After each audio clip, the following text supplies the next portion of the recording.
Good afternoon and welcome to the Athens Planning Commission meeting. It is Thursday, June 15th at about 12:02. Looking up and down the dais, the first order of business is to establish a quorum, and seeing that we have 4 members here, we do have a quorum, and no one in the audience today, so we don't need to administer the oath. Second item is disposition of the May 4th, 2023 meeting minutes.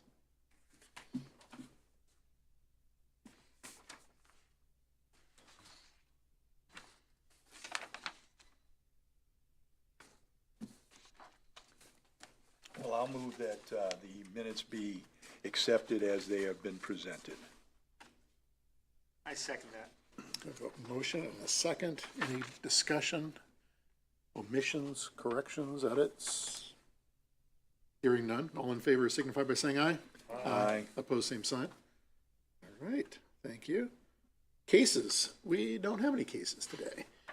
But communications we do. Communications for today is proposed zoning amendment, city administration's recommended changes to the temporary sign portion of the zoning code. And I'm going to kick it to our director, David Riggs. Thank you, Mayor and members of the Planning Commission.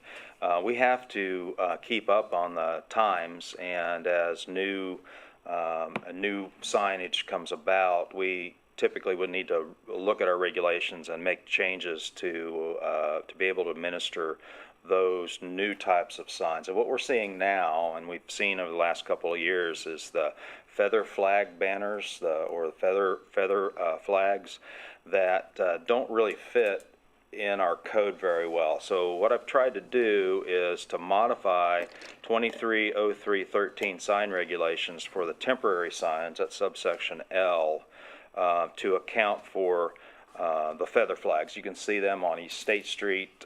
We've seen them on Richland Avenue, several places throughout the city, and we think it's appropriate to update our regulations to account for these new types of signs that we're seeing. So I've got a suggested change, which is the special sales and event regulations, which is 230313 L1A. I'd like to change it to add feather flags and then adjust the maximum number of temporary signs on the property to a maximum of 2, and then and the total signage for all of the signs on the property wouldn't exceed 50 square feet.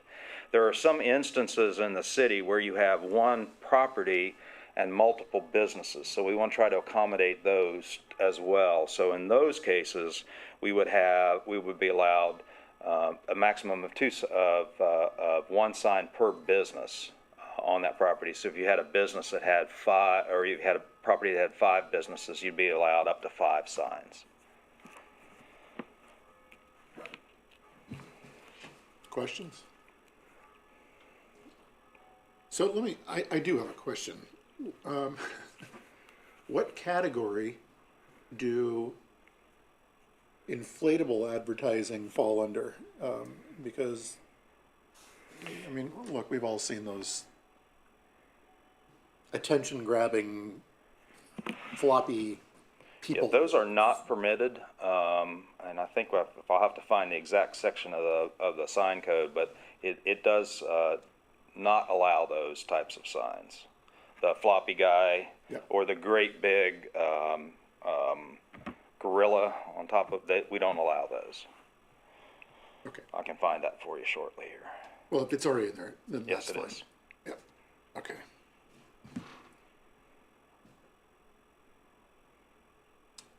Questions from any of the other commissioners?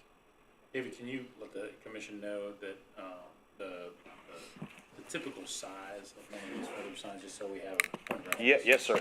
So they vary, but the average one we think of is going to be maybe 2 feet wide and 10 feet tall, so it would be a total of 20 square feet.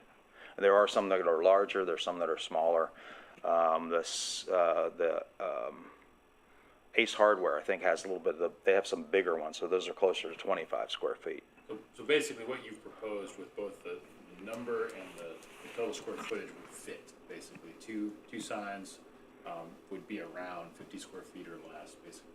That was the idea, yes, sir.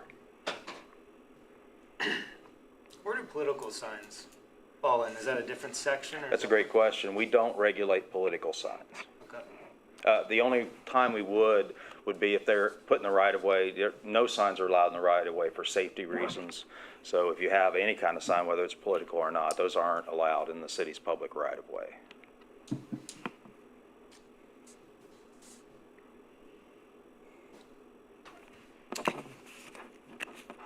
Any other questions? We want to, I guess a question is procedural, sir. I mean, there's a recommended language change here, and I think there's a couple other topics that David wants to talk about that we don't quite have language on yet, but we wanted to get the sense of planning commission before he goes to write the language. This one, he's got language written already, and it's pretty cut and dry. Do you want to take action on this, so that it's ready to go forward to council, or do we want to wait and take action once on other zoning changes that potentially he could write here and then send a package forward? I think it'd be better to have a package Okay. moving forward. Yeah. Okay.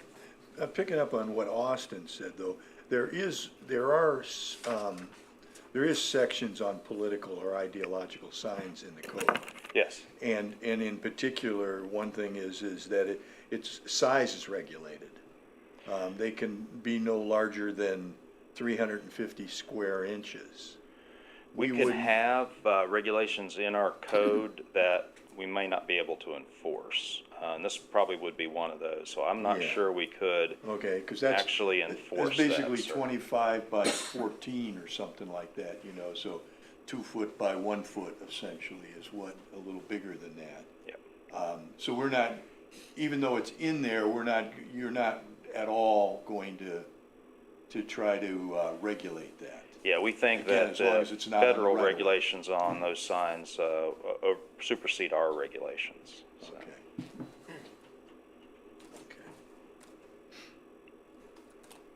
Okay. No further discussion. We'll move on to, so Director Riggs, did you want to bring up the other issues? Just Yeah, under I had an report? interesting phone call a few weeks ago where a resident requested the business use of animals to maintain his back hillside of his property. And so we have this this thing where he wanted to actually use goats to maintain a very steep piece of his hillside, and we've seen that happen in other places, and it might be an idea that we would want to consider. It's just not allowed in our code. If you look at, and I can try to run you through this real quick, if you look at our residential code, R1 residential was where it first starts to talk about the boarding of animals or the keeping of animals, and it says that as an accessory use, that the keeping of animals, farm animals, is not allowed in an R1 zone. So, except, they have an exception, except if you can keep them inside of a building at least 100 feet from every property line. Pretty hard to do in an R1 residential zone.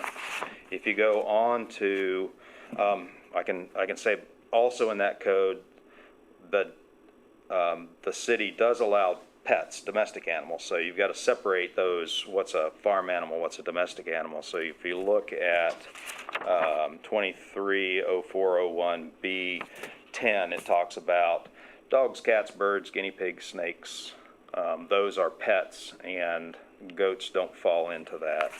Goats would be first allowed in a B3 general business zone, and that's an enclosure or building in which animals are kept. So if you fence in goats, they have to be not allowed in any zone except when you get to the B3, and they also have to be at least 200 feet from any R zone. But this code doesn't fit very well with what they're trying to do, which is a temporary use of these animals to basically, so you don't have to hand mow. They'll go in and they'll mow down your yard. They'll get rid of brush and stuff as well. So it's kind of an interesting idea. It doesn't fit very well into our code, except I did find, some of my staff found that as the zoning administrator, I could issue a temporary permit for uses that aren't allowed in any zone, as long as it's under 60 days.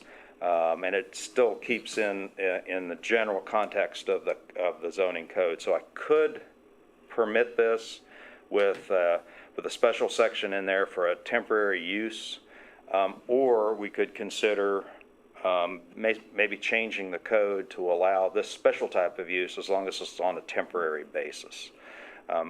I would recommend that for right now, to try to see if this is going to become a thing, and try to do a temporary special use permit from the zoning administrator to be able to allow that. And if we do see that this is something that's going to continue to be used, that we at that time change the zoning code to allow that. What would that Any language comments look on like?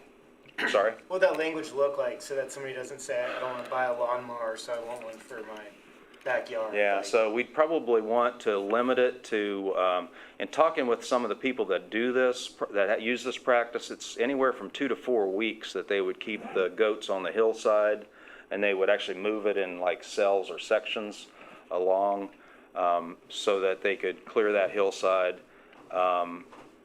So you'd want to have some time frame associated with it, some limits on how long they could be kept there. I don't know if there are going to be complaints from noise associated with that. So if we could do this, and we see if we get any concerns coming back, we may want to try to add some language in there that as long as there's no obnoxious noise or something that doesn't disrupt the neighborhood, you'd be able to do that. So I'd suggest maybe that type of language that would address those things.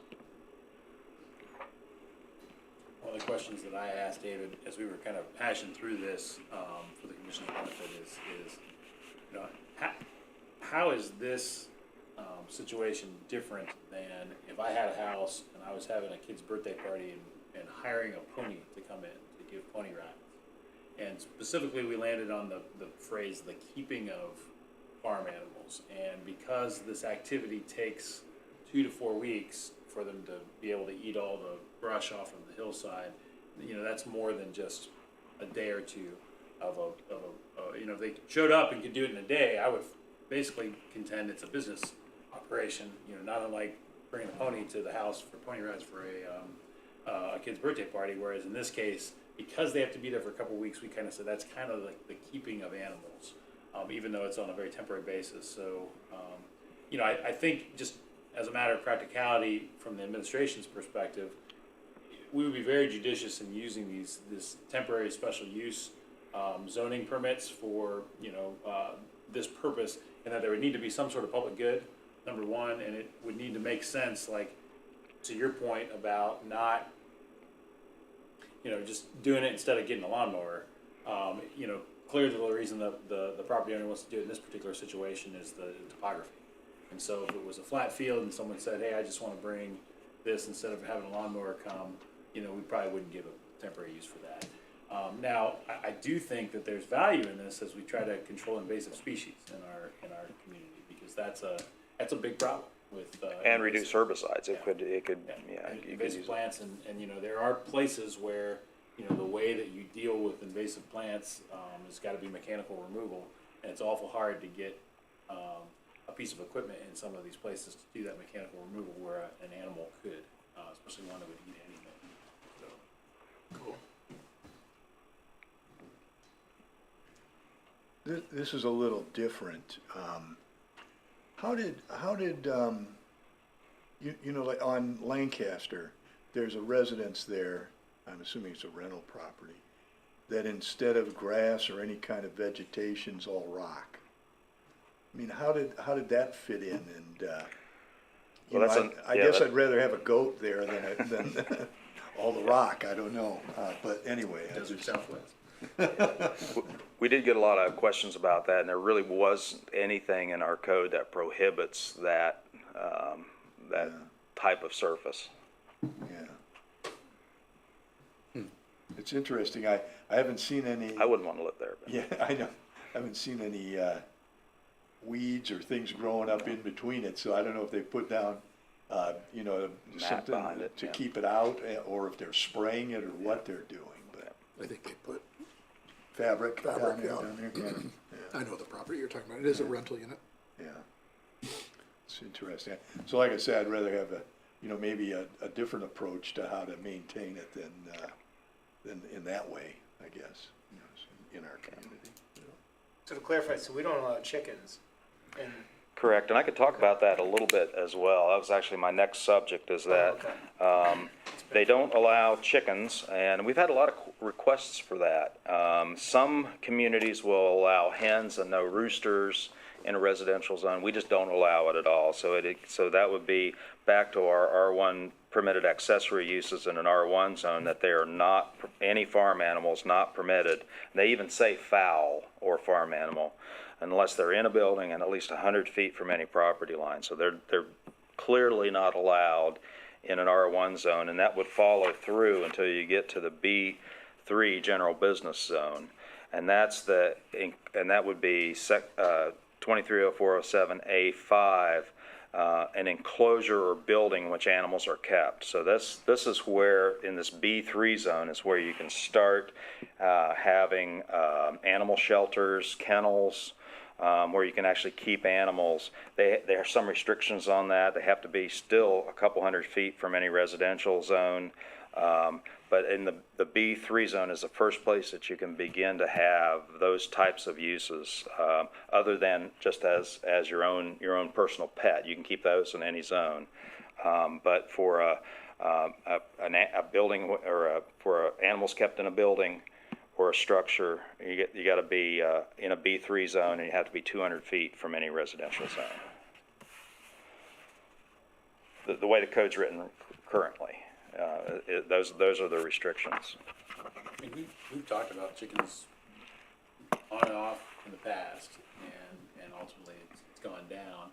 You know, I think there's probably been some changes in the the makeup of both the legislature as well as the health department, who spoke against it at the time, and ultimately, so if it's something that we would want to pick up to allow to go back forward, because of sustainability, and price of eggs is $8 a carton, and it would come through us first. gotcha. So if you have any desire, I can try to make those recommended changes to the zoning code to allow chickens, or if you wanted to allow animal shelters or kennels in someplace other than a B zone, I can make those changes, or make recommendations on those changes as well. I'm not opposed to chickens, I think. Could you do it so that the 4 to 5 houses around you would have to sign off on that?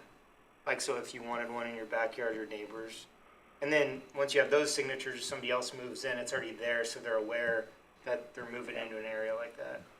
Yeah, you can. That'd It be just the- makes it difficult to make sure you get all those neighbors. That's just more work. But yeah, Gotcha. we could do that.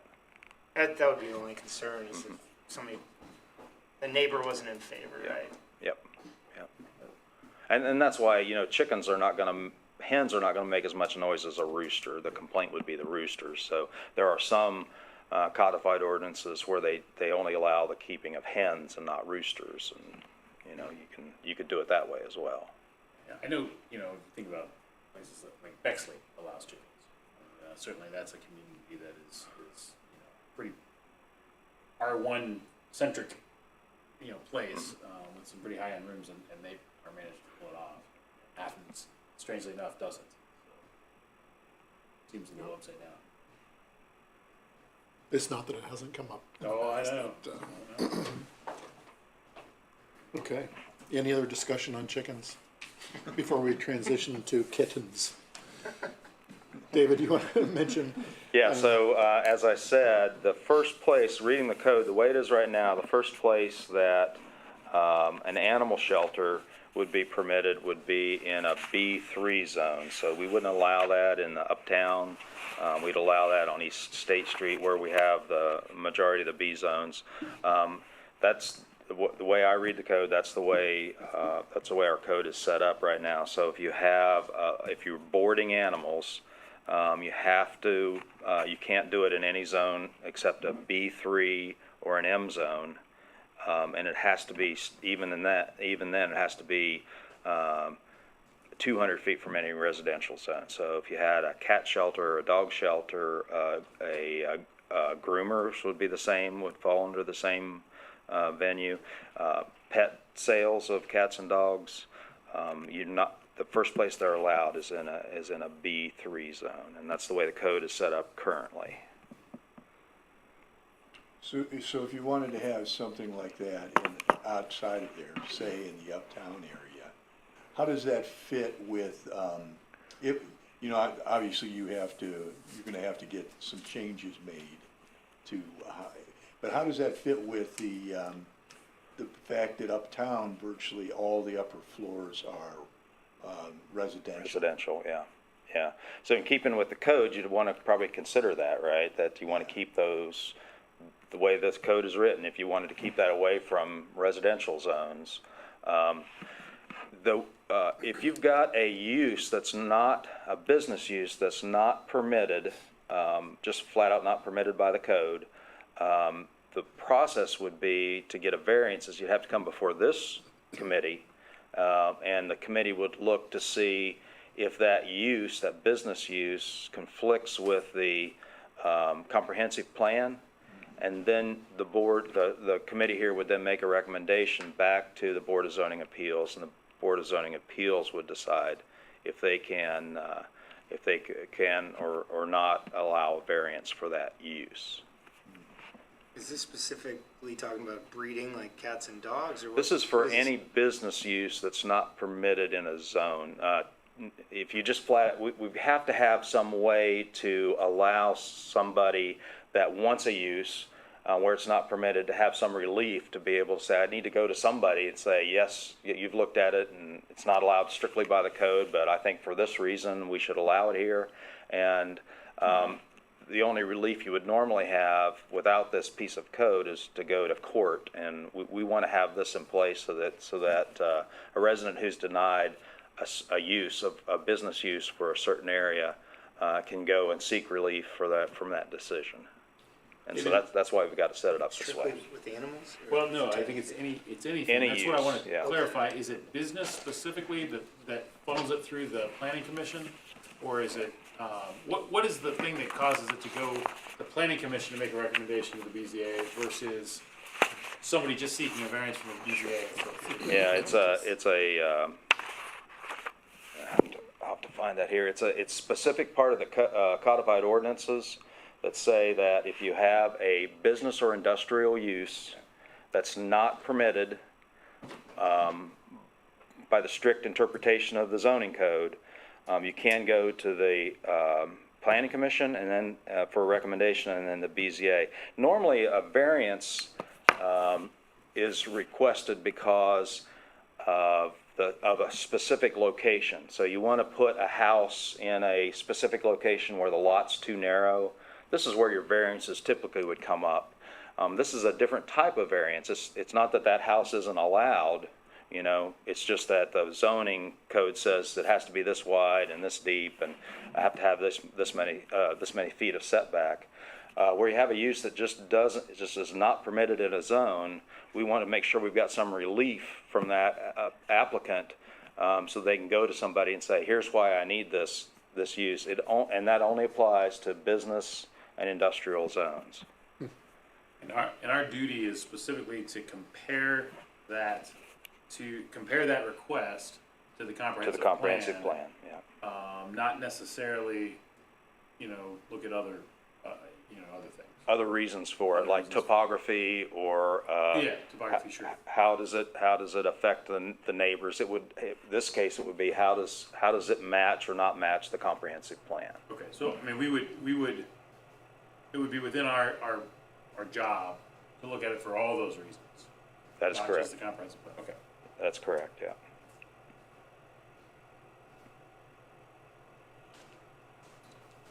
So one thing it seems to me about today as as I look around, there tends to be a lot more dogs with students in their apartments or wherever. There just seems like to me more and more students are having dogs. I don't know what happens to those at the end. I'm hoping they take them home, you know, back to where, or when they graduate, they take them wherever. But I do know that, because my wife is involved heavily with the dog shelter, that the dog shelter is really struggling having an opportunity to you know, to place these dogs that are being dropped off or picked up on the street. Yeah. So there's more and more of those. And I know when I ride my bike, I see an awful lot of feral cats and stuff. I think, I don't know how the comprehensive plan fits into this, but it seems like in the city of Athens, deer aside, there's a lot more animals that are, that don't have homes anymore, or whatever, I don't know. So, but how does it, what does the comprehensive plan say about animals or anything like that? Is, you know, if somebody were to come and want to make a case that it is consistent with the comprehensive plan, what does that plan say about that? So let me, if I could, let me read that section. It's 2307-12, business and manufacturing variances. I'll just read it. Requests for variances of business and manufacturing uses shall be forwarded to the City Commission, and that's the Planning Commission, for their review. The Commission's review shall consist of the proposed use in terms of the objectives and recommendations of the comprehensive city plan. Then the Planning Commission shall submit the review to the BZA within 30 days. That's the section of the code that says that if you have a business use and you need a variance for that business use, it needs to go to Planning Commission first. And it's in terms of the objectives and recommendations of the comprehensive city plan. And it would be up to the commission to decide, you know, how that fits in there. Consistent or isn't? I don't know. Yeah. I've read about animal recommendations in the comprehensive plan. I don't know, Yeah. that I think it may be silent on it. We can check, certainly will. And if it were silent, that wouldn't mean it would be inconsistent Right. with the plan. Correct, yes. Okay. And I think that it might be silent in the comprehensive They plan. allow a certain number there's a limit on the number of dogs you can have in your house, and then you have to go up to a kennel license. Right, it's 4, right? Or I think that's. So the way we've looked at the code is a kennel is defined as 5 or more animals being kept overnight. So I'm gonna make that leap of logic and say that 4 or less is not the commercial keeping of animals.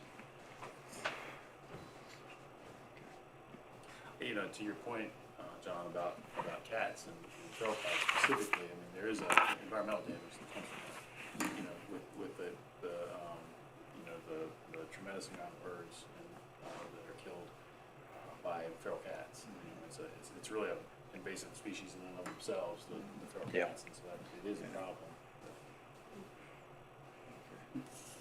Okay, that's interesting. It is I interesting. mean, I think we ought to have some, you know, think about some language or, you know, how Yeah. that might Yeah. be.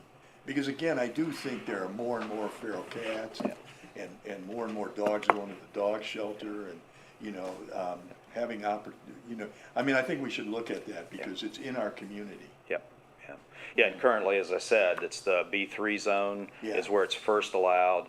If you'd like to make some recommendations for me to make changes to the code, I can certainly do that. Okay. Okay. I'll try to think about that. Any other discussion on kennels or the number of animals? Okay. Any other reports, David? Not at this time, sir. Okay. Of course, nothing from the planner. We have no one here, so we don't need to have an opportunity for citizens to speak on things not covered in the agenda. Announcements and other business. The next meeting of the Planning Commission will be July 6th.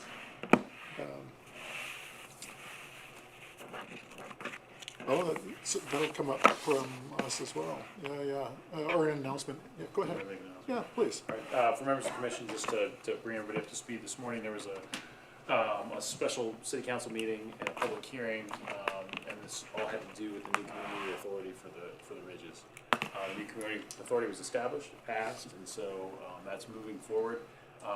Just, you know, there was a lot of great discussion, if you wanted to go back and watch the tape of the council meeting this morning.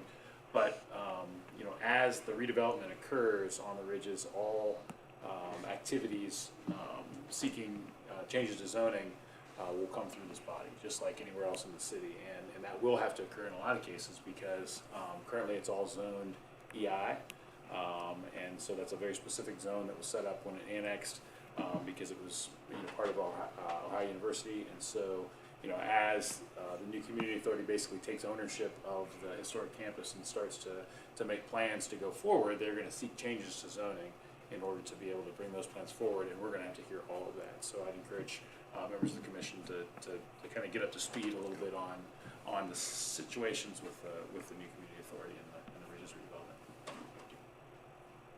Yeah, thank you. Thanks for bringing that up. It was kind of a monumental morning as we moved down the path of new community authorities. Again, July 6th will be our next meeting. Other than that, can I get a motion to adjourn? So moved. Second. You're supposed to say.